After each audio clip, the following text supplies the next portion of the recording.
Assalamualaikum warahmatullah. Nit ku ñu tuumaan sàcc wala ab tëriyande mu óoral ni dañ la kaa tuumaan bëgg laa tëj te lan lay tuumaan du dëgg. baad auzu billahi mina sheytaan rajim. bismillahi rahmaani rahim. bindal yaa mu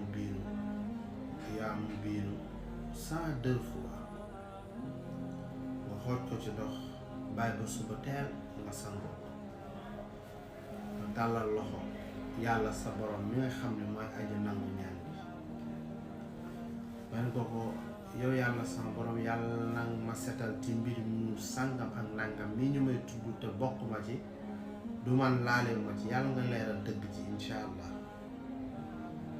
boo ko defee balaa yàgg dara di nga am lu la leer ci mbir ma leer ca ña la ko doon jiiñ ne dëgg-dëgg bi yow la ko tax